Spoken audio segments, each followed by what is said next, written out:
Okay. All right. Monday today, 12:30, April 14th. Boy, time flies. First quarter is over. Tax season's right around the corner. I haven't sent my check, but I better send it tomorrow. It's tomorrow. Tax season tomorrow. Wow. Anyway, for those of you who are here on joining us live as we go live, we just started to go live. And for those of you who will be watching this after the live, welcome to my channel, Mike Patel, Home Savvy Central.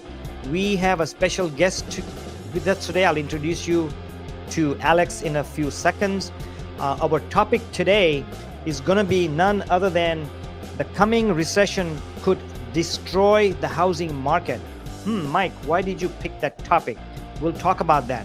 One of the reasons is because there's a lot of talk about the tariffs, which has created a havoc not only in the expenses and the minds of the consumers, but especially in the stock market, which crashed a few days ago, and it's coming back, but seems like the damage is done. But anyway, we're trying not to be negative, not political. We just want to see where will the housing market go.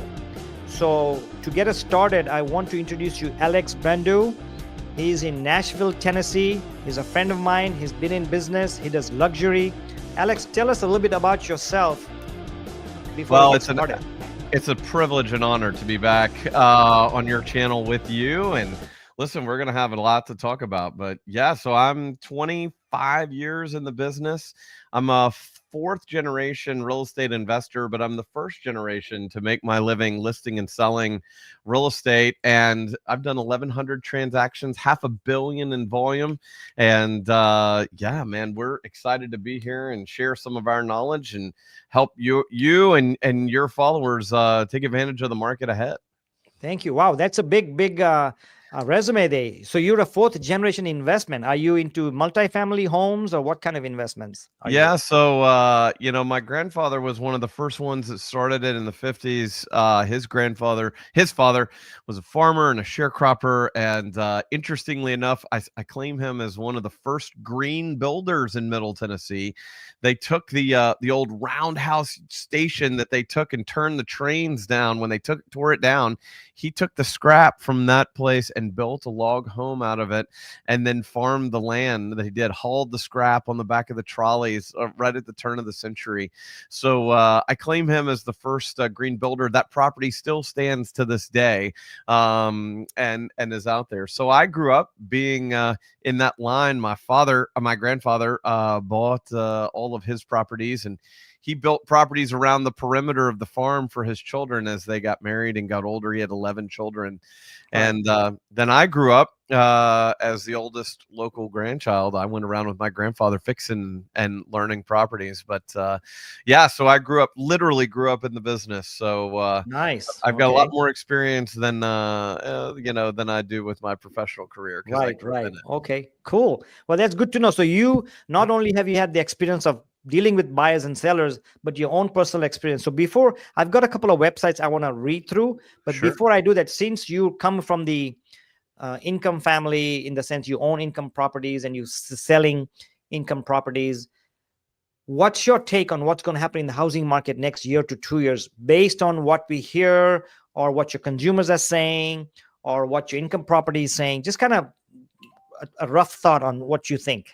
Well, listen, there's opportunity in every market, right? Whatever is going on, there's opportunity somewhere. And that could be someone that's overextended and you end up finding that opportunity. But the key is you got to be in the market in order to take advantage of the market. Those deals don't just sit there and go right past you. So listen, yeah, there's going to be a lot of opportunity in the market ahead. There's going to be people that are scared and will be willing to rent because they're not sure about the the economic changes or what's going to happen with just so much volatility in the market right now. So they'll be like, look, I want flexibility, and they'll be willing to pay a premium for it. So I just had one of my luxury clients just this week decided not to buy a $4 million house and actually rented just to kind of let everything settle and to see. They're moving new to the market, and they're going to wait, and they're paying an absolute premium for one of the nicest penthouses in the area. So that could be an option, but it could also be an option that those people choose your property to pay you a premium for. So Right, we'll talk about that. exactly. Yeah, things are changing. Some people are on hold, some people are jumping into it. Rates are still high, but some say it's lower than 7.8. Some people want to buy and say we'll refinance it. But my topic is the coming recession could destroy the housing market. Why is this topic important? So we're going to talk about that. And headlines, what we have to understand is there's the headlines, news channels like CNN and Fox and MSNBC and CBS, and a lot of real estate channels. There's a lot of news, negative chatter out there. So what happens is when we come with buyers and sellers, they don't know the reality from the facts. News today is not news anymore. If you go to one channel, it's one news, and on the same topic, you go to another channel, it's a different news. So you as a consumer, whether you're a buyer or a seller or somebody in the real estate field, you have to be very, very cautious on what kind of decision you make. And our topic today is not to be negative, not to be political, but see, hey, the biggest question I get personally, and I'm sure, Alex, you get it too, is number one, everybody gets this question, and we won't talk about it. Where is interest rates going? That's the number one question that everybody gets when we go to party or anywhere. But lately, we've been getting a lot of questions on where is the market headed? Is there a housing crash coming? And we're no expert, but I wanted to read out let me read out an article where it's headed. So it's not coming from me or Alex. It's just, let me see here. When? Okay, there you go. Can you see this? Oh, yeah. This is from Yahoo Finance. And it says here, when will the housing market crash again? Not that it's crashing, not that I believe in it, but there's an article out there and people are going to read it. Whether you believe it or not, that's a whole new thing. But this came out on April 4th. So just a couple of days ago. So it's pretty relevant. Let's see the first thing, what they say, and then Alex will discuss on it. A housing market crash happens when values plummet due to a lack of demand for or an oversupply of homes. The factors leading to a housing market crash are varied, ranging from economic recession and depression and job losses to high mortgage rates that make buying a home widely unaffordable. I don't think we're in that situation, are we? Alex, what do you think? I mean, well, I don't think we're there. In fact, I think to that prior point, like we've been in a very rate sensitive market, right? A lot of the buyers have been looking at and thinking about, gosh, rates are higher than they were. I can't buy what I used to. And when in reality, they're not realizing they're missing a lot of those life events that happen that cause people to buy and sell houses. So they're missing some of their biggest wealth building opportunities by not going ahead and getting in where they are now, regardless of the rates. Mm-hmm. Yeah, exactly. Yeah. And let's look further. It says, oh, by the way, when we talk about the two things this article talks about, the factors leading to housing market crash are varied, ranging from oversupplied. Right now, we have undersupply. So that's a complete opposite. And then there's a lot of demand because people are still buying homes. I just closed 2 escrows near Anaheim Hills, California, almost $1 million each. And they're buying it as rental property and they're paying almost 7% for a rental market. So if investors are buying, why should consumers buy? Because investors buy by numbers, right? Cash flow. And if they're cash flowing or breaking even right now, why shouldn't consumers buy? That's the question. The other thing is job loss or high mortgages. I don't think 7% is high. Yes, it's high compared to the 3% we've had, but it's also low compared to 18% we had in the 80s. Yep. So the question is, yes, we have had job losses. We are going to have job losses, but they're not significant. So to answer my own answer, when will the housing market crash again? All I can say is not too soon. That could be not in 2 months, not in 2 years. But then who knows what the impact is going to be of the tariffs, which is the questionable remark that we have to make, because it is having a significant impact. And one of the impact it's having, we had an office meeting, Alex, last week, and 3 agents said that their buyers pulled out because of the fear of what tariffs going to do, because the prices are going to go up and things. So the consumer confidence has been damaged, and that's for sure. That's what I want to stop at. on this article. Do you have any opinions on that, or? Yeah, you know what's interesting? We've had some of that too, right? The tariffs and the uncertainty and the market changing, the stock market changing so dramatically with huge losses and then huge gains. And listen, this is a marathon, not a sprint. Mhm. And some of that happening actually softened the mortgage rates. And that goes to our point where we said, listen, why aren't you in the market? There's an opportunity in every market. And we've heard all the sayings of date the rate, right? But Right, marry the house. And if you right. buy the right property, knowing that you're probably not going to be in that mortgage forever, there's lots and lots of financial vehicles that you can use if the rates or the products that are out there aren't satisfactory. But I would say you're missing a major wealth building opportunity by not being in the market, because you have less Mhm. competition and you have more opportunity to start to build over time. Think Right. about it, Mike. If no one had bought during COVID, I mean, that was the craziest time ever. No one, it was a worldwide pandemic. No one had ever seen anything like that. And there are people cashing in right now for hundreds of thousands, if not millions, after going through, the Yep. COVID market. So Mhm. there's always something, there's always an opportunity. And don't be crazy and don't be risky, but at the same time, if you get in the market, there's an opportunity for you. There's an opportunity. Yeah, so I want to talk about two things leading us to this, headlines versus reality. Number one is you have to look at your national data so you know what's happening trend wise. For example, the experts are saying that the prices are going to go up through 2028, anywhere from 2 to 4% every year, right? So that's something you need to know. But if I look at my local data, right, let's say Orange County or Anaheim Hills, it may be going up by 5% per year or maybe going down 5% per year. So even though these numbers and the news and guys like us talking over here are talking national numbers, the market is always local. Case in point, Orange County is still hot. Homes are selling again if the price is right. But poor Florida is going through, quote, a disaster. There's over inventory. It has had a bad rap because of tariffs. A lot of the Canadians are putting their homes on the market in droves. They've stopped coming to USA. Tourism is down anywhere from 30 to 60%, depending on if it's Miami or Jacksonville or Orlando. And then the hurricanes has caused high insurance premiums and high HOA. So Florida is taking a hit. So that's why the market is local. So when somebody says, "Oh, the market's still good," if I say, "Yeah, it's good for Orange County, but it sucks in Florida." So what's happening on that note? That's one thing I want to mention. So as far as Tennessee goes, in general, what's going on out there? Just so You that know, we know. we've still been a very desirable market. Primarily, we've been benefiting in the past 5 years since COVID because of major migration from both coasts, from East and West Coast, because we're an no state income tax state. And Oh, so we have had such migration. We're continuing to see prices go up, and we're really seeing still, we have not recovered on inventory like they have, an inventory issue. We're still at about a third. We're short 2/3 of the inventory pre-pandemic. So we're still not back to full capacity. So we've got lots and lots of opportunity, lots and lots of different styles of mhm. houses and opportunity. And people just need to come in and be like, hey, what's my opportunity?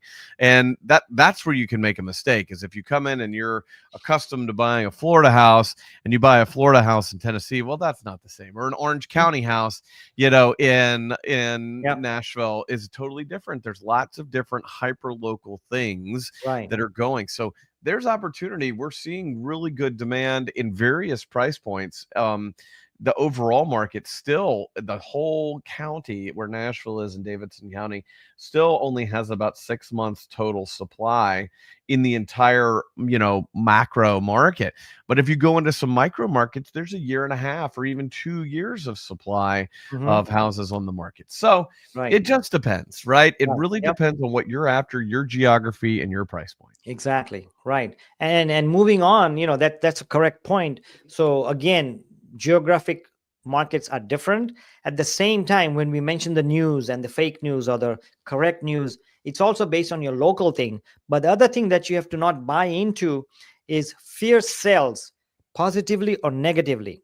I remember people, some lenders advertising that, hey, rates are going to go up, buy now, and they actually went down. Or now they might saying, you know what, the rates are going to stay higher, this is a good time to buy, but it may not be a good time to buy. So when you make a decision to buy or to sell or to invest, check your local markets, because the market might be saying, oh, the rates are going to go down, and they won't go down. We heard that last year rates were going to go down by December, and guess what? The darn thing went up to 7%, 7.25%. It went down again in March, but it's back up at 7%. As of Friday, I believe the rates were at 7%.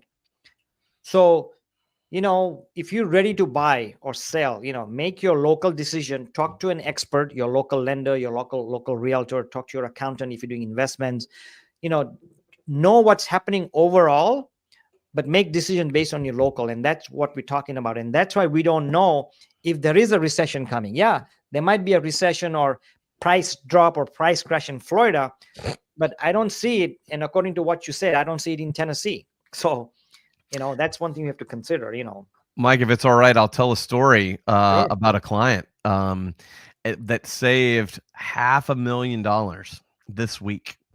I've been working with this client. She's actually from California, moved here from LA. She's been renting, and her children just got into school recently, and the schools that they wanted to get into. So she's ready to buy. And so we started looking in a specific market, and she had a specific price category. She decided to adjust her price point. Well, she finds the dream house. She's like, look, this is way over my budget. I can't afford it, Alex. But would you just call about it? Just make a phone call. So it's on the market for $1.5 million.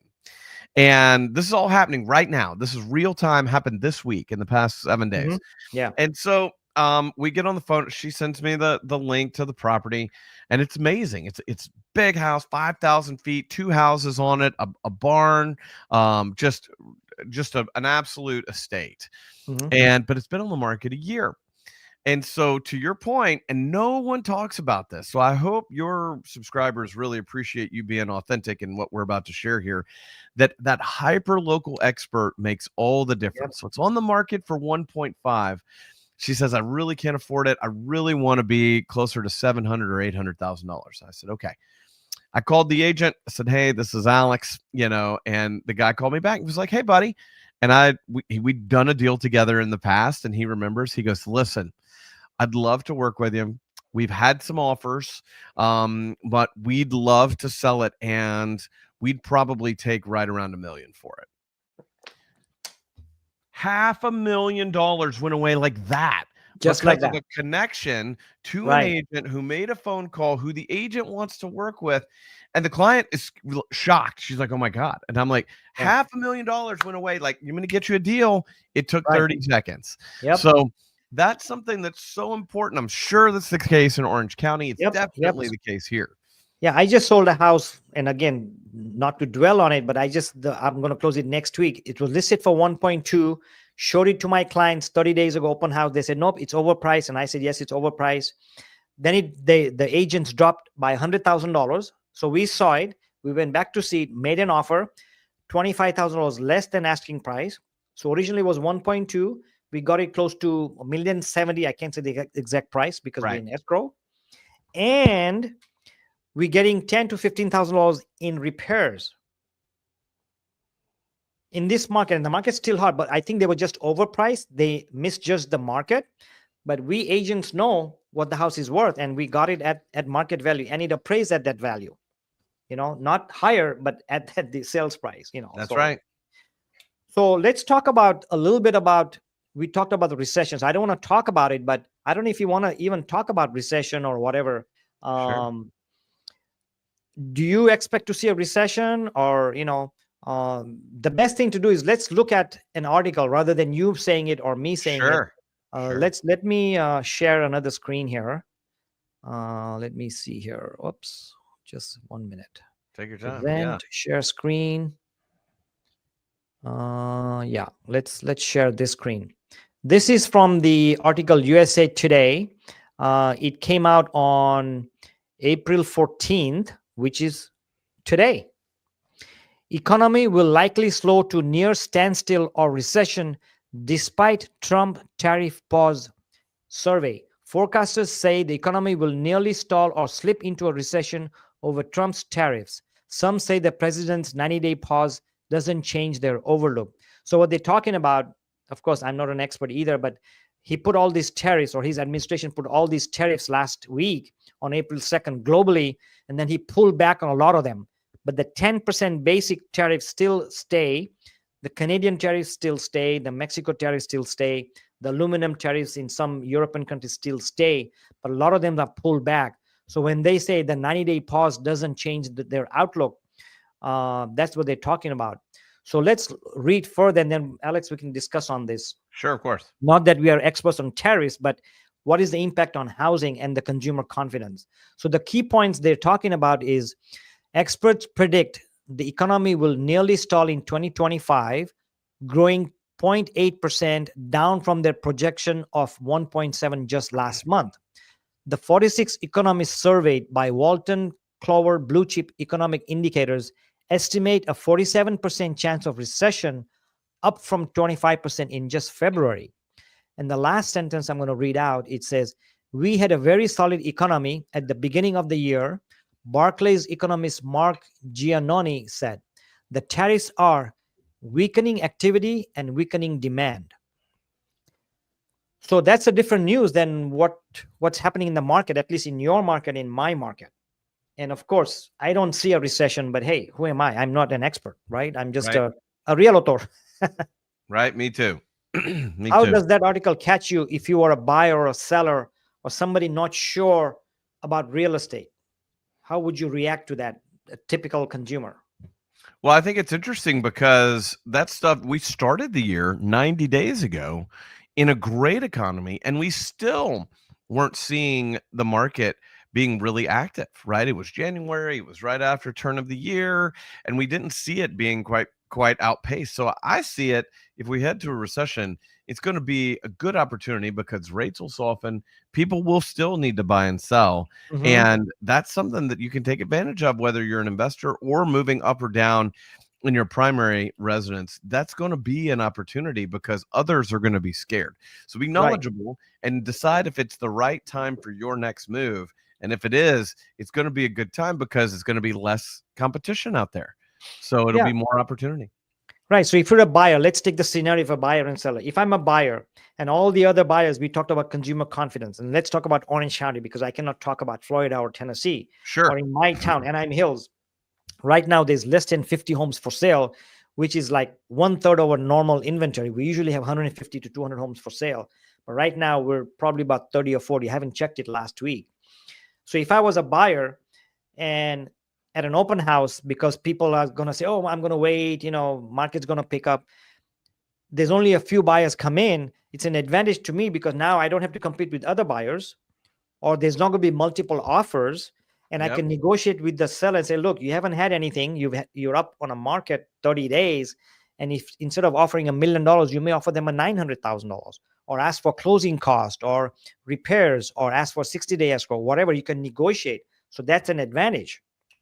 On the other hand, if I'm a seller in Anaheim Hills, and like I said, there's 40 homes for sale, and if Alex or other buyers or sellers in Anaheim Hills say, you know what, market's going to crash, I'm not going to sell right now, I'm going to wait and see. In the meantime, the less property come on the market, the less property there are, the better advantage I have, because now I can say, look, there's only my house, which has a view and a big yard. You want it, you pay me full price. So on both ends, there's an advantage, right? Right. If the inventory stays low, sellers at an advantage. And if the inventory goes up, the buyers at an advantage. But even if inventory stays low, if the buyers cut back, right, there's less competition for the buyers, because then you don't have to worry about multiple offers. That's right. So it could go either way, even in this scenario, right? Yep. Excuse me. Sure. So let's read further what it says, just to see we can get some more pointers here. Let me see here. There was one article.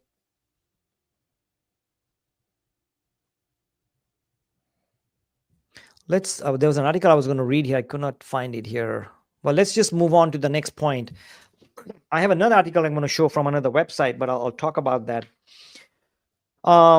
So So I think we have to rely on the data, what's coming up. The data right now in Orange County shows that the inventory is still low, employment is still low, rates are holding off. So looks like the market is what it has been for the last quarter, which has been kind of okay, like you said. January was not very active, it was somewhat active. February, March has been active, but it's not crazy like it used to be 2 years ago. Right. So it is stabilizing market, but now we just have to see the impact. What's going to happen after this? Well, tomorrow is tax day, so hopefully things will change after taxes. We don't know what's going to happen. So until we get more data on what's happening, and usually data takes 90 days to kind of study it and interpret it and react to it. Right now, it's just everything's normal, at least in Orange County. That is, I don't know have you seen any slowdown after the tariffs, or do you anticipate any slowdown or any direct impact? Well, the impact we've seen is that the T-bill softened, which has impact on mortgage rates. And so seeing the T-bill soften because of that has gotten some of those people that are in the market and have been looking, has gotten them motivated all of a sudden. And we sold a house this week and put it in escrow. We're deed of trust state versus an escrow state, but we sold a house last week that someone had seen it and been waiting for it for almost 6 weeks. And then all of a sudden the T-bill changed, rates softened a little bit, boom, and it worked. And so they came in and struck. We only countered one time. They accepted our counter, and everybody's happy to go into it. I will share, I think this is interesting. It's not necessarily about the recession, but I've never had this question before. I'll be interested if you did. The buyer have gotten more and more and more specific because they've got more time to look at these. And this particular buyer asked what the material was on the water supply lines to the property, because this was a newer property that had been built in the past 5 years. And she wanted to know, it was important to her and her lifestyle, that the difference between PEX water supply or copper supply lines.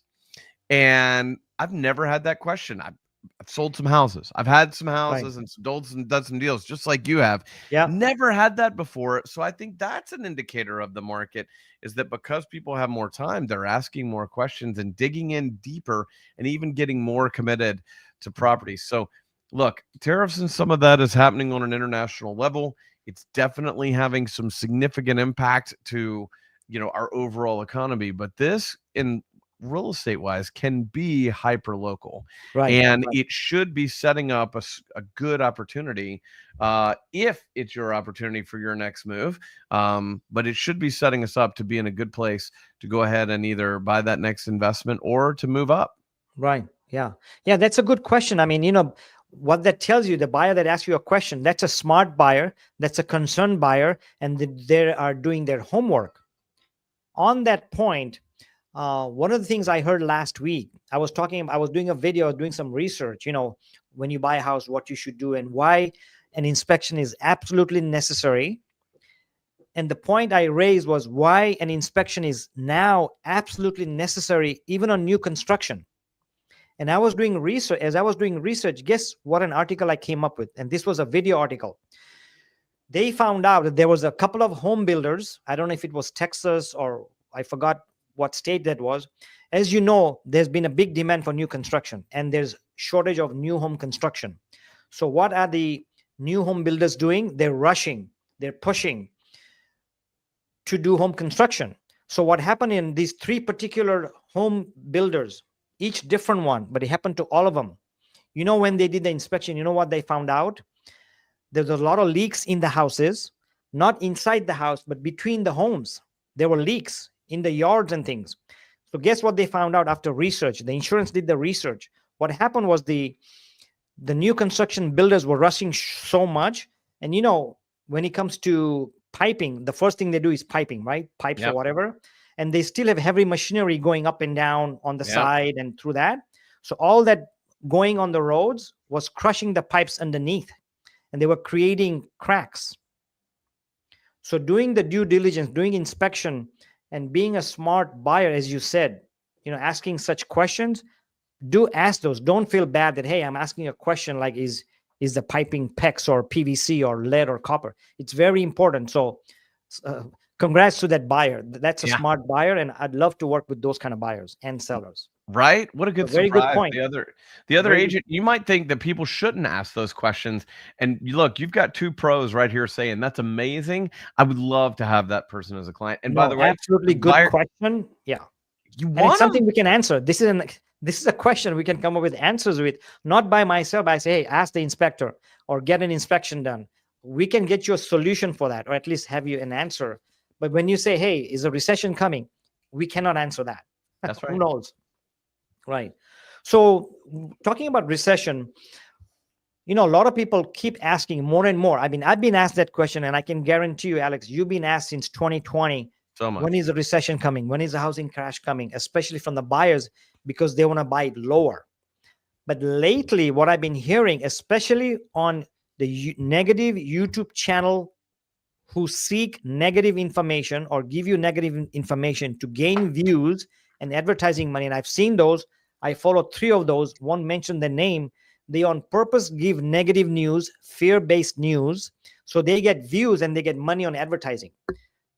So the number one question, or a very common question I'm getting now, rather than is there a recession coming, they're asking, is this recession going to be worse than 2008? Okay, so let's talk about what's the difference from 2008 if there is a recession. So let's start with, there's a 4 or 5 things. Let's talk about the no subprime lending crisis. Are we in any kind of subprime or toxic loan crisis, which was one of the factors in 2008? Let's talk about that briefly. Sure. I mean, right. I haven't seen that. That's one of the things that tells me that we're not going to have as much of a downturn as we did in '08 and '09. And by the way, we sold houses then. I'm Yeah. sure you did too. And listen, people were finding ways, even in one of the biggest economic downturns of my career, for sure. Hopefully, the worst. There were times where people were so overextended, and there was no opportunity, to get back out of it, to recover. There weren't other products out there. So I Right. haven't seen it on the subprime. I haven't seen any of those negative amortization loans that are out there or anything like that. How about you? No, absolutely not. And in the last 5 years, for anybody to get a loan, you better have a good FICO score, good paperwork, um, good employment documentation. If you did not have it, they didn't give you a loan. So that tells me that all the lenders and the banks who gave the loans are good loans. They're not toxic loans. They're not wishy-washy loans, which brings us to another point. Even let's say I had a bad loan and I want to sell my house. I'm not in any trouble because of one thing. What's one thing that all the people in the last 15 years have gained, or all the people who bought a house last year or 2 years ago, what have they gained tremendously? Equity, right? So if you compare today's equity compared to 2008 equity, how was the equity in 2008, Alex? Yeah, not so good. On average, Right. this much? Right. Tiny. Yeah. And how much is it right now? Single digits. Now it's double or triple digits. Yeah. So what happened in 2008? Number one, there were toxic loans and there were adjustable rate loans. So let's say I bought a house for $500,000 at that time, right? And I borrowed and I borrowed and I got equity out. So my house went from, in 2003, 2004, 2005, home prices skyrocketed. So if I bought a house for $500,000, next year it went to 600. I pulled money out because lenders were saying, hey, pull your money out, go buy a boat, go buy a horse, remodel your house. And that's what all the buyers and consumers did, because they listened to the bad media. That's what they did. They pulled money out, vacation, horses, elephants. They bought whatever they could. Price went up again in 2004. Price went up again in 2000. They did the same thing. Pull the money out. All of a sudden, they were loans up to here and their prices went down of home price. So guess what they lost? Equity, just gone. And that's what caused the housing crisis, the loans sure. and the equity. But right now we have the opposite. Loans were very tight. And number two, the equity, I think 40% of all the homes in USA are free and clear. Right. And then I think 70%, I say I think because that's an approximate number, but it's a high number, of the loans that are there, 70% of the loans have 4.5% or less, or they have 50% or more equity in the homes. So I don't see a 2008 recession, even though there may be a recession. These numbers are not going to cause a recession because, number one, let's take my scenario. If I lose my job today, me and my wife lose a job, can't find a job for a year, and I stop making payments, even if I sell my house after a year, even after I pay my penalty fees, my lawyer fees, my back mortgage, I can sell and still walk away with $100,000 in my pocket, which was not true in 2008. So it's a totally opposite scenario. How are people sitting in Tennessee with equity and all that? Same thing Well, or different? same, absolutely, and that bodes well for us, right? That bodes well. There's lots of opportunity. We have a couple of people working to do, some assumptions on some of those loans and those low rate loans when you can find them, and that could be a key asset. As we're heading into the market ahead, some of the unpredictability, you may be able to sell because you may have an assumable mortgage. And having that is one of those creative tools that you can take advantage of in the uncertainty of the market. You've just got to start looking a little more closely. Just like the buyer we were talking about, we've got to do a better job, and you have to do a better job of going in and digging in and getting the whole scope of all the opportunities that are in the market. And that could be one of them, that a house might not be where you were willing to reach, but if the loan's assumable and you can have a 5% mortgage, well, gosh, that makes it a whole lot more affordable. You could probably pay $10,000 or $15,000 more for it. But as you say, the two biggest markets, the two biggest buyers that are out there in the market right now are the millennials and the boomers.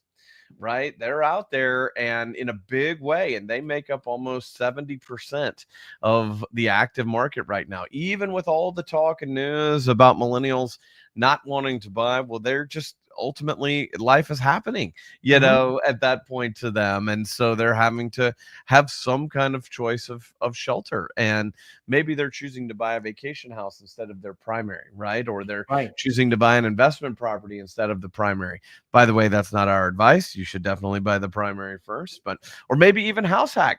Millennials are into house hacking and, into hacks and, side hustles and all this. Maybe that's the opportunity. But I'll simply say there's a lot of opportunity in Middle Tennessee because of the economic environment. And you got to look at where you're going, right? Is there going to be opportunity in certain markets because of their industries? And so you need to be mindful of that based on whatever that may be. If it's going to be tech-based, like, listen, it might cause our iPhones to go from $1,100 to $4,000 in the next 12 months. So maybe we're going to end up keeping these iPhones that we have instead of turning them over like we have.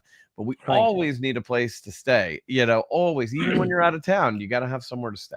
Yep, absolutely. And one of the other things I want to add is that when you said millennials are buying and the boomers are buying, there's a lot of first-time home buyers that are buying homes with the FHA loan, which is the government-backed loan. Yes. And they've increased their ratios, like they've increased the amount you can borrow per county, right? Like in Orange County, you can buy an FHA home worth over $1 million, which used to be $800,000 4 or 5 years ago. So these FHA loans, which is the Federal Housing Authority loans, government-backed loans, have easier qualification terms compared to a conventional loan. So the mix of millennials or senior buyers or first-time home buyers helps keep the momentum going, and it's still happening. So that's a good thing versus things are slowing down, but I don't see any slowdown. Yes, there is a slowdown because of the less inventory out there, but I don't see a slowdown as compared to the demand. The demand is still very high and seems like it's going to stay there. No question. Let's talk a little bit about tariffs, why I brought that up and why it will have any impacts. And we'll just take a little bit of brief time. The reason I brought up tariffs is tariffs can do certain things. Number one, it has already damaged the consumer confidence. But the other thing that is going to do and is already doing is that it's going to increase the cost of new home builds. It's going to increase the cost of your home repairs and home maintenance. And if I'm a seller thinking about selling, but I have to fix up some things, my yard is bad, my dishwasher is not working, I have to have it painted, the paint's going to cost me more, the brushes are going to cost me more. So it's going to raise the price of everything. It has already done so, but but we don't know how much more it's going to happen. So that's why I wanted to bring up tariffs as well, because it has a direct impact on the housing industry, because it has to do with your lumber and your cement and your plywoods and Paint, your hammers, painting, windows, windows, roofs, roofing. seeding, grass. Everything's getting expensive. So um, if there's one thing I'm concerned about in the housing market that may impact, of course, there's rise in property taxes, rise in insurance, but the property tax impact, I think, is going to be a big factor. No question. We've got one we're getting ready to prep and go to market. But if you're in a good position and you've got that equity, then you can afford to access the equity to deliver that house in good condition. Now, unfortunately, at least for us as a hyper local trend, some of those fixers or not quite, finished product houses do sit on the market longer. So we do want to take houses to market that are finished product in good shape, good condition, and showable, Right. because those are the key things that you can control as a seller. But that's absolutely right. We've got a meeting with a contractor tomorrow with one we're bringing to market in a very desirable part of town that we've just got to do it. The client is actually, because of some of the economic instability, he's like, I need to get to the cash in that property, and only paid 200 for it. It's worth 6. He's like, whatever, like, just let's sell it and get to that equity so I can have those dollars. So Right. it's going to cost a little more than they thought, but they're okay spending the money Right. because it's just the cost of doing business to get to that Exactly. cash. Yep. Exactly. Yeah. So I'm going to switch gears a little bit. I know we've been talking a little bit and we're trying to be a little bit negative, but we're trying to give you information. It may sound negative, Hard but for me to be negative. How about you? yeah, but facts are facts, right? Facts are facts. Facts are facts. So the question is, um, let's say they say, oh, there's a recession coming, there's inflation coming, there's stagflation coming, this is unemployment is coming. Forget all that aside. If you're a buyer or a seller or an investor, the question is, what can you do, Alex? If you're a consumer, what can you do? So let's talk about 4 points that I can control or Alex can control. And then we'll talk about the first thing you can control as a consumer is your mortgage strategy. You can control that. You cannot control the interest rate, but you can control the strategy.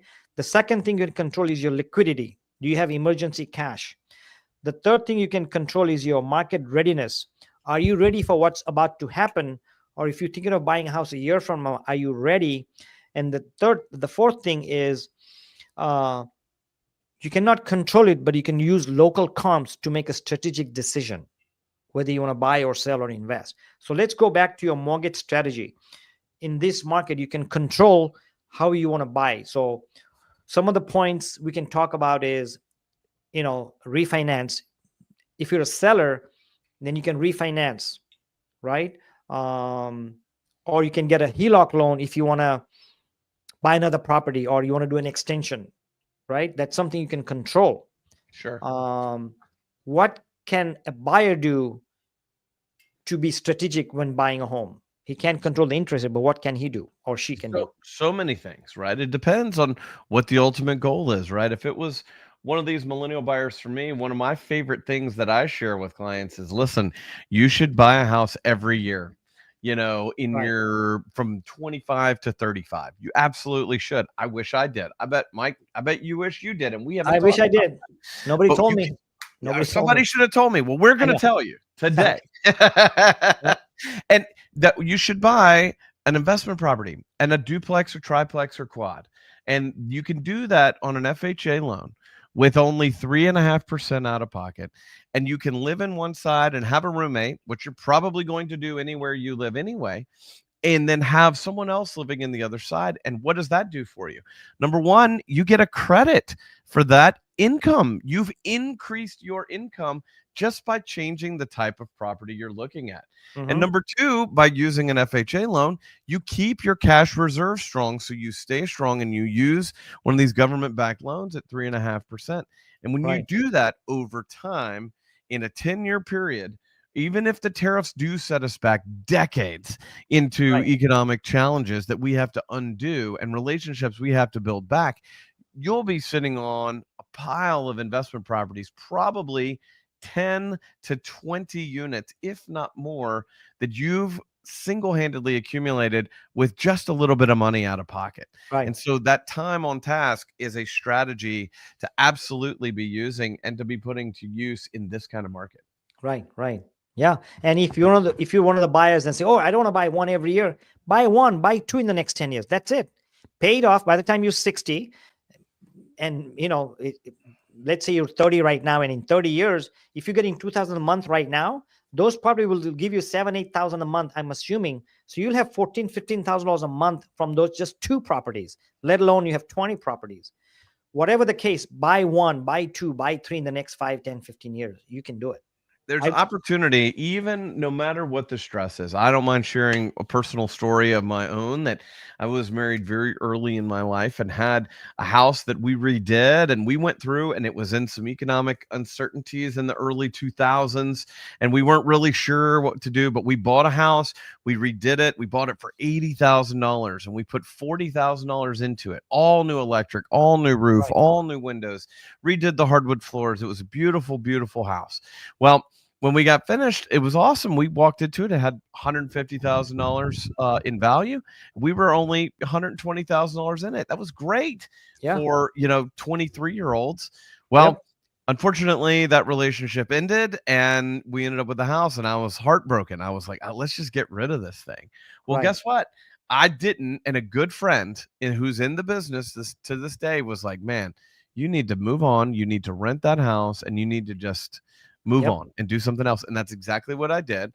I bought and used an FHA loan, went and bought something else, moved into it, started fresh, and rented that one. And to this day, it's almost paid for Yeah. and has gone up almost $300,000 in value.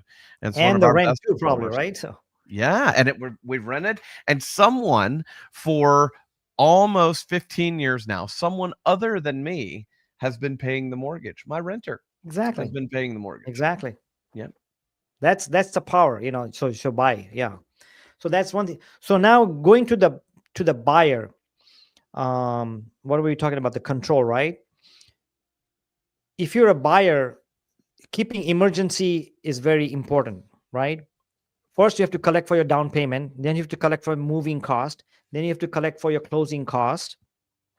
The other thing that we highly recommend is that you collect for your emergency funds. The expert, the financial planners, the accountants, they recommend that even if you buy a house, you should have 3, 4, 5, 6 months of emergency funds. So let's talk about 2 or 3 things, Alex, that somebody can do to ensure that they have an emergency fund. And let's say I'm a buyer and I'm going to buy something a year from now. What can I do to increase my down payment? What are some of the things I can do to collect the down payment and the emergency funds One in of my preparation? favorites is every 12 months changing all of your debit and credit cards.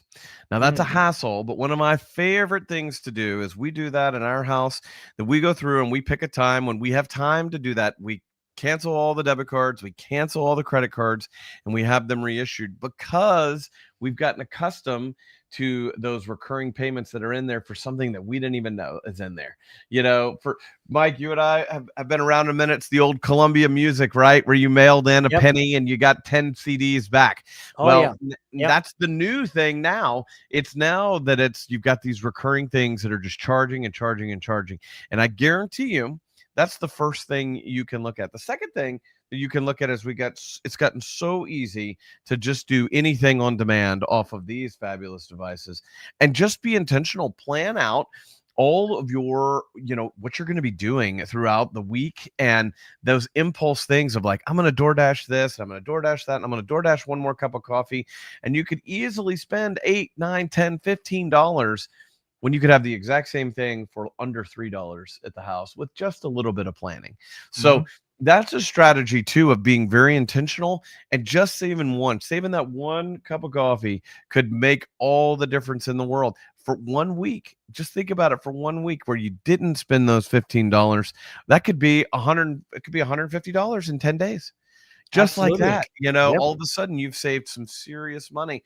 There's probably some subscription that you've forgotten about, whether it's to a streaming network or something else that you've just forgotten. So that would be the first one that I would do to look for a savings, is Right. go through, that. That's a very good example. I know I'm paying for Apple and Google Play, $10 here, and I don't even use them. And I've been too lazy to call them because I know they won't pick up my phone. And I'm paying for Google Play. I don't even know what that is, but I'm paying for it. And I'm paying something for memory on Apple for $40 a month. I have enough memory, but I'm paying $40. That's $50 right there. Yep. So I know I should call. So in fact, after this, I'll try to call them or at least email them. The other thing we can do, I did a video 6 months ago because I have two channels, one for the buyer, and this channel is Home Savvy Central, but I have another channel called Mike Moves. Mike Moves You if you want to check it out. And in there, I was talking to buyers saying, how can you save up for down payment? Absolutely. The first thing is cut your expenses. Cut that Starbucks every month. Cut that donut that you're buying. When you go to a fast food restaurant, it just blows my mind. I go with my friends, right? Let's say El Pollo Loco. I don't go anywhere. I used to go there. I ordered a small drink. These guys order a large drink. And I said, why'd you order a large drink? Because you're going to eat them refill it anyways. So get the small and refill it. It's the same as a large. I'm from India. I save a buck makes a big difference. Yeah, it so does. Being frugal is very important. Cut your expenses. The other thing you can do is do a side hustle. In that video, I mentioned, you know what? You work 40 hours a week. Today, you can do some side hustles online. You can work part-time. McDonald's is hiring. Hey, put your ego away. $20. If you work 5 hours, 10 hours, Saturday, Sunday total at $20 an hour, you just made $200 a week. Right? Taking advantage of that. I mean, right? Yeah. You just got to have the willingness to do it. Exactly. So you got to there's have the ways to willingness make money. Yeah. We go through and find ways to save on various things. We have 4 children that always want new sports equipment. And so our deal in our house is when they find something, one, they can contribute to it with dollars that they earn or ways that we help them. But 2, you can often find that exact same thing either brand new or barely used online. There's different sources of finding those type things. So be intentional. Almost everything has a coupon online. So if you're not using one of those various, there's a lot of different add-ons that you can put on your browser to shop and say, hey, what's the best coupon for this? But everything, if you just take time, just last week, I had to get my oil changed. And so we pulled into Valvoline. And I knew it was going to be, $120 to get, I've got a Tahoe and we're going on a road trip. So we had to put the synthetic in because we want to take care of the vehicle. When I knew that, I researched it ahead of time and found a 50% off coupon. Yeah. So it saved that money and you just got to pull that money out and be intentional about that. Yeah. So, I'll give an example.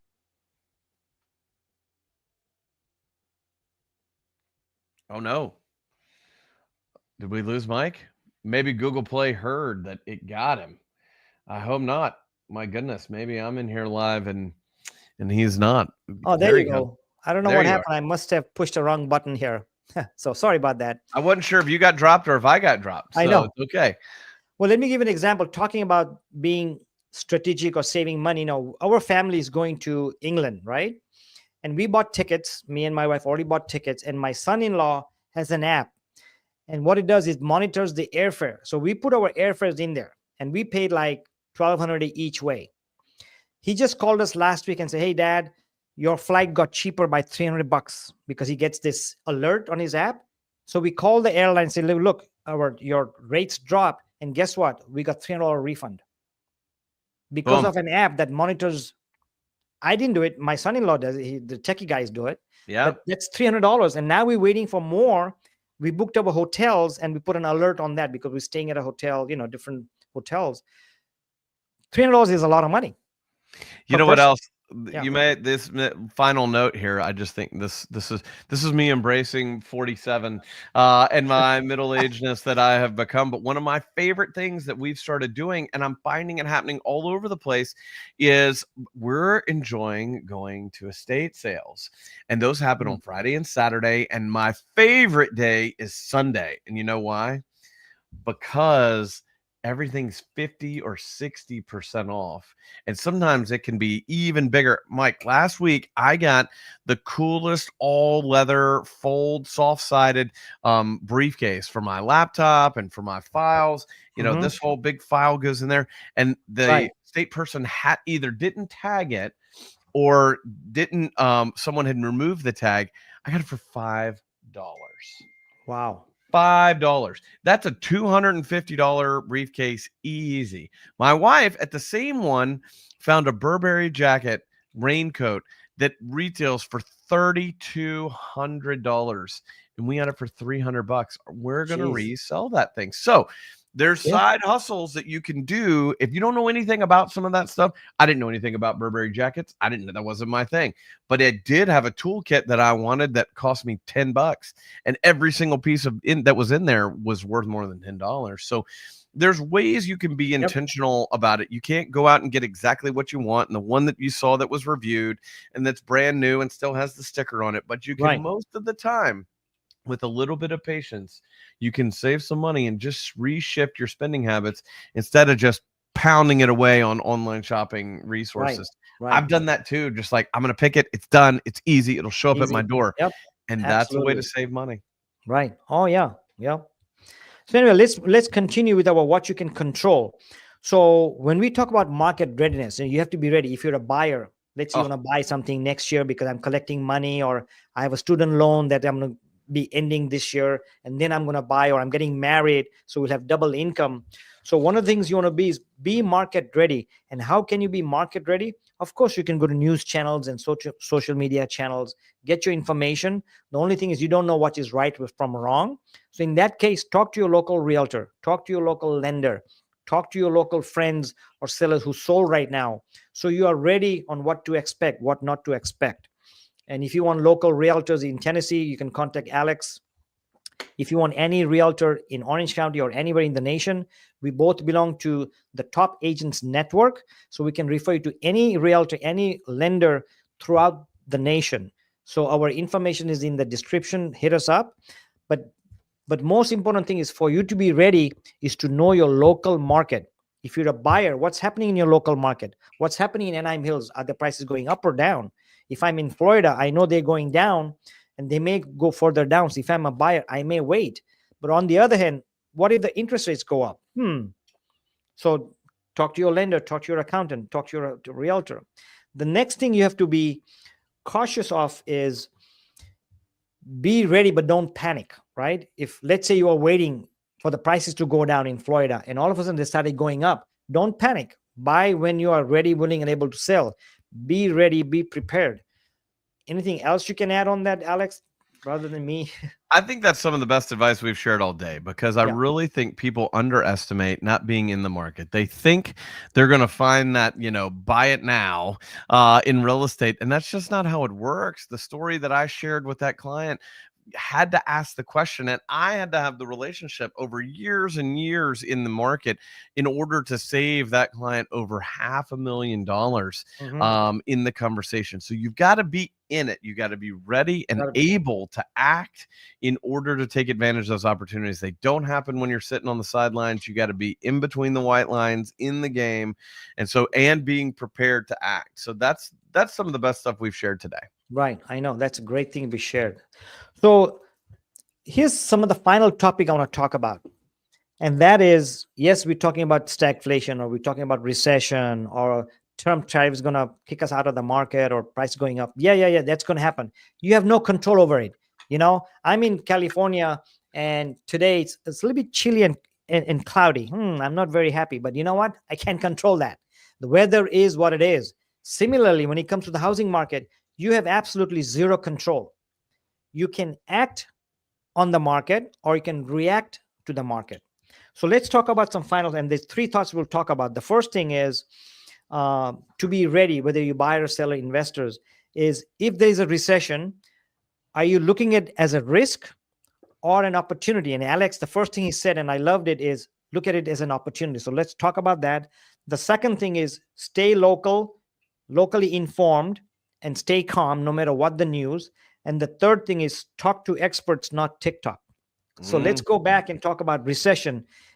will it be a risk for you, or is it going to be an opportunity for you? I'll let Alex talk on that.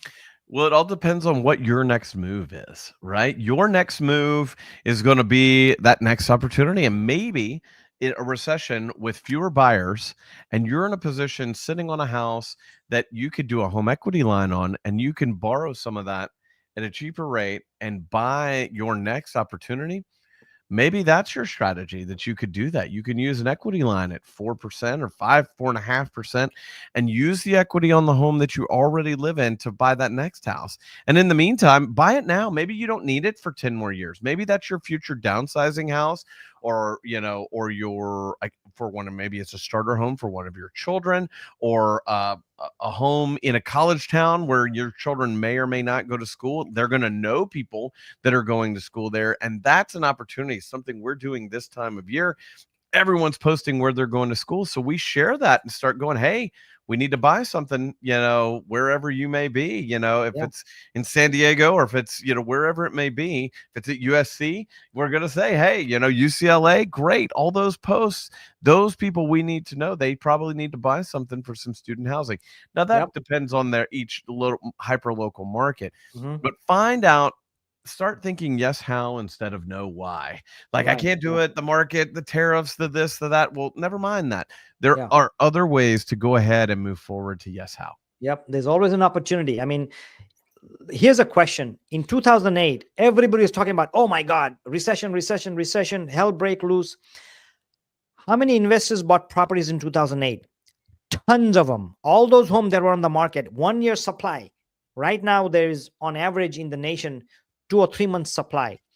In 2000, there was a 12-year worth of supply. In a few years, all those homes were sold.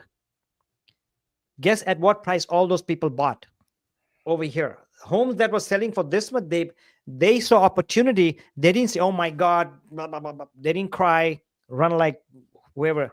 All those people bought 2008, saw the opportunity, and they bought despite the low employment, the toxic loans, and we don't know what was going to happen.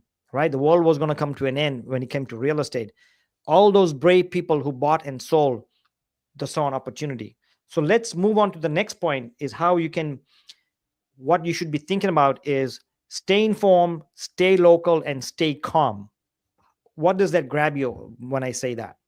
I mean, again, stick to what you know, right? When things are changing and are turbulent, no, that's not time to step into an emerging market. It's time to take advantage of opportunities that exist in established markets where you have history and experience. And so, just last week, I was doing the opposite of that and was looking in a different market and thought I'd found the exact right one, but we were just 3 or 4 blocks out of the right neighborhood, Mm, and it ended up taking us going there to do it, to see, gosh, we were really close, but it's just not quite right. So make sure you're engaged with the right local professionals, and make sure that when you're doing something in these uncertain times, stick with what you know and continue to know it, and take advantage of the opportunities, because someone, like I did with that other house, I was like, I'll just turn it loose. Like, what do I need to do to sell it? And, we've got a client, I just told you, is whatever. I need to sell it. I need to get to the cash. That's when you can really create a difference and find that opportunity. yep, yep. Staying prepared, staying informed, and you can stay informed many ways. Read reports, look at YouTube channels. Of course, look at the right channel. There's more negative channels, false channels about real estate making millions of dollars than the one that are honest, true to the scene, and they want to give to the consumers what they want, not what they want to hear. They give them what they want. So be careful who you listen to. As the saying goes, there's a lot of fake news out there, and the fake news is gaining momentum. So be cautious. And the last part I want to talk about again is same thing. Talk to experts, not to TikTok or Facebook or Instagram, where somebody puts a thing that, oh, I bought a house and this happened. There was a leak in there. Doesn't mean all the homes are going to have a leak. Just because your house leaked or your AC doesn't work doesn't mean all homes. So what your friend or your associate or family member goes through doesn't mean it's going to happen to everybody. So when we say stay informed, it just doesn't mean what's happening in the market nationally and at your local level, and what the numbers are, what the inflation is, what the stay informed locally what's happening, right? I mean, what else can you add when we say be informed, talk to experts locally? Well, that's, again, you may not even know it if you're not with or a local expert. You'll overlook something that could really cost you thousands or tens of thousands of dollars, whether it was a mechanical feature that was done right or wrong. We had a house here in Nashville that the guy had moved here and done a renovation, and he knew in Miami, but he rewired the central heat and air system like he'd done in Miami. And it was really a detriment to this property because it didn't work here. It couldn't handle the humidity that we have here in Middle Tennessee. And so it was really poorly done. So make sure you're looking for and you know what fits in the market, both mechanically and, operationally, knowing that everyone wants to get a deal. And I think I'll say this, Mike, you should define what a deal is before you go looking. So you ought to look at the market, see what the market is, look at the list price to sales price ratio, know what the inventory is, and then be in a position to know when you get a good deal, because otherwise you have no idea. We use that tactic with our clients where we show them, hey, the list price to sales price ratio is 2% off. And so if we end up in a house at 5.5% list price to sales price ratio, we've killed it. We've gotten an amazing deal, and they know it and they lock it up not to overshoot. So define what a deal is. I think that's a key thing. Otherwise, it's too obtuse and you'll be chasing it until someone else has already bought it and has set on it, had equity on it, and harvested that equity. You won't even still made your first move. Yep. Yeah. And a quick example is, a lot of people from California move out to Arizona and Texas and other states. Tennessee. And say, oh my God, the house that cost here cost 1/3 over there or half over there. But what they didn't realize is, for example, I'll give you two examples. Let me give you an example of something happened to a friend of a friend. When they moved to Arizona, they looked at the price of a house. Oh, $250. That house over here is $500. So they went there and bought. What they didn't realize is their electric bill tripled. Because guess what happens in summertime? May, June, July, August, September in Arizona. It's running all the time. So your utility bills just doubled. Same thing happened. One of my friends went to Texas. He bought a commercial property. He was shocked to find out the property tax. It was triple of what he paid here in California based on your sales price, and he didn't account for it. So all of a sudden, his cash flow he thought was going to be this much was this much because his property tax was way high. His utility bills was way high, electricity, water, gas, because in winter it's cold, so the gas is running, and in summer the AC is running all day long. And the water bill was much higher for this commercial property because it gets hot. So he didn't account for that because he thought, oh, weather, who cares about the weather? But in those states, you have to account for it. So I'll add that on a different market, because we're one of those markets that Californians are moving to. And almost once a week, I get someone calling me from out of market, excited about a property that will be really, really far away from the city center in Nashville. Nashville's in the center of the state. And believe it or not, they'll be like, oh my God, this is the dream house. It's amazing. And they'll tell me, a fourth generation native Nashvilleian, a 25-year real estate professional, that it's in a town that I've never heard of. Ooh. And it's got less than 4,000 people that live there. And it's so cheap. And oh my God, I love it. We're going to buy it today. And I have to tell them, are you sure? Because that house is literally being built for exactly this purpose, to take advantage of people out of market. And it's being built out of there, and there's nothing in the market. It'll be a $750,000 house, brand new construction, 5,000, feet, 4-car garage. They're like, oh my God, it's amazing. Well, guess what? It is the most expensive house in the county. And it's an hour and they're like, oh, but I mapped it from the airport. It's only an hour and a half. That's no big deal. Well, an hour and a half in LA is totally different than an hour and a half in Nashville, Tennessee.